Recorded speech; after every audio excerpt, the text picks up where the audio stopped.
Media sosial saya ramai dengan komentar, opini terkait dengan apa yang saya ucapkan beberapa hari yang lalu, bahwa rusaknya negeri ini yang mempunyai andil besar adalah partai politik. Karena partai politik sudah menjadi institusi yang tidak dibatasi kewenangannya. Partai politik menentukan segala hal di negeri ini. Artinya bukan partai politiknya, tetapi kewenangannya yang sudah tidak dibatasi dan tidak ada instrumen, tidak ada kekuatan rakyat yang disediakan oleh undang-undang untuk mengontrol kekuasaan partai politik yang sudah tidak terbatas itu. Hal yang serupa beberapa dekade yang lalu, militer atau ABRI ketika itu dan sekarang menjadi TNI, itu juga sebuah kekuasaan, sebuah institusi yang digunakan oleh rezim Orde Baru untuk menopang kekuasaannya. Apa yang terjadi? Marahlah rakyat. Kebencian kepada institusi ABRI melahirkan gerakan reformasi. Pak Harto jatuh dan ABRI menjadi kekuatan yang dibenci rakyat, sehingga mereka mereformasi dirinya, memperbaiki dirinya, dan mereka menarik batas untuk tidak terlibat lagi pada masalah-masalah kekuasaan atau politik. Kita lihat juga belum lama, 10 tahun terakhir, mengapa polisi menjadi institusi yang begitu dibenci rakyat. Karena polisi tergoda oleh kekuasaan, ditarik oleh Jokowi menjadi bagian dari kekuasaan. Pejabat-pejabat jenderal-jenderal polisi mendapatkan porsi yang besar menjadi bagian dari kekuasaan. Nah, untuk menjaga kestabilan kekuasaan Jokowi, maka dia menggunakan senjata yang ada di tangan polisi. Ketika rakyat marah, rakyat berhadapan dengan polisi. Ketika rakyat bersuara, polisi membungkamnya dengan berbagai macam aturan. Intinya adalah kewenangan kekuasaan yang ada di tangan Jokowi, tokoh politik dari PDIP, itu tidak bisa dikritik. Polisi dan tentara menjadi perhatian publik karena kedua institusi ini mereka tidak mempertimbangkan apa kepentingan rakyat kecuali pertimbangan mereka komando atasan. Mereka punya komando dan mereka punya senjata. Inilah yang kemudian sangat dikhawatirkan oleh masyarakat sipil.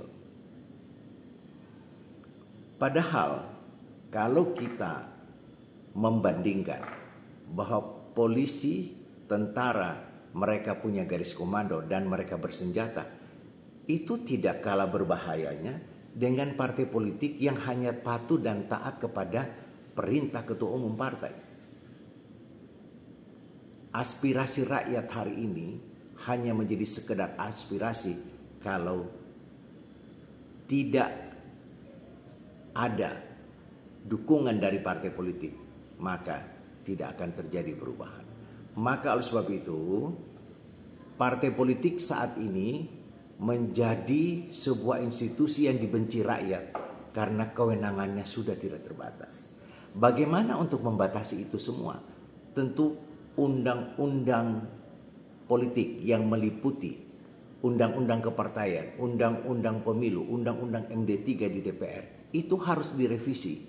Kemudian dalam undang-undang politik kita, rakyat harus difasilitasi dengan sebuah pasal atau beberapa pasal yang membuka ruang sebesar-besarnya ada koreksi kontrol dari rakyat langsung sebagai pemegang kedaulatan. Mestinya rakyat jika melihat ada penyimpangan, ketimpangan dari seorang pejabat publik, baik itu polisi, TNI ataupun pimpinan partai politik, bupati, wali kota, dan gubernur, anggota DPR, rakyat harus mempunyai mekanisme kontrol dan itu harus dibuat di DPR.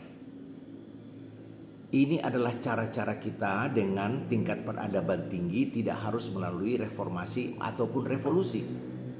Ada yang mengatakan bubarkan saja partai politik. Saya ingin mengatakan atau batasi saja partai politik. Partai politik itu tidak bisa dibubarkan dalam sebuah negara demokrasi. Dan partai politik juga tidak bisa dibatasi. Partai politik itu lahir karena ada aspirasi dari seluruh rakyat Indonesia yang berbeda-beda pandangan hidupnya, ideologinya, dan kepentingannya. Semakin banyak partai politik, semakin baik. Jadi partai politik tidak bisa dibatasi. Yang dibatasi bukan partainya, tetapi kewenangannya. Kedaulatan itu ada di tangan rakyat, bukan di partai politik. Saat ini kedaulatan sudah dibegal oleh pimpinan partai politik. Dan yang berdaulat adalah ketua-ketua umum partai. Anda bayangkan, koalisi itu berkumpul, mereka melakukan apa? Perdagangan gelap kekuasaan. Kedaulatan kita sedang diperdagangkan oleh ketua-ketua umum partai. Untuk apa? Kenyamanan mereka menjadi pejabat-pejabat publik. Setelah mereka berkuasa, TNI dan Polri mereka libatkan di dalam kekuasaan itu. Untuk apa? Untuk berhadapan dengan rakyat, sehingga rakyat menjadi korban lagi dan korban lagi. Mau sampai kapan negeri ini rakyat harus dihadapkan dengan aparat? Maka suara masyarakat sipil, aparat itu jangan dibawa ke dalam wilayah kekuasaan, agar ketika rakyat melakukan koreksi terhadap kekuasaan, polisi dan tentara adalah milik negara atau milik rakyat. Ini yang harus kita ucapkan, kita suarakan terus, bahwa kekuasaan harus dibatasi. Kekuasaan ketua umum partai harus kita batasi. Sama bahayanya ketua umum partai dengan panglima TNI maupun Kapolri. Komando mereka akan menyelamatkan negeri ini atau akan menghancurkan negeri ini. Maka oleh sebab itu kita harus kontrol, kita harus ucapkan setiap saat. Semoga suara saya, Agung Mozin dari kawasan timur Indonesia, bisa menjadi pertimbangan buat kita semua untuk mengucapkan bahwa Indonesia harus lebih baik dengan partai politik yang kewenangannya dibatasi, dengan TNI dan Polri yang tidak melibatkan diri atau ditarik dalam wilayah kekuasaan yang ujung-ujungnya rakyat menjadi korban kekerasan melawan ketidakadilan kekuasaan. Akhirnya rakyat akan menjadi korban dari selera primitif penguasa di negeri ini. Salam perjuangan.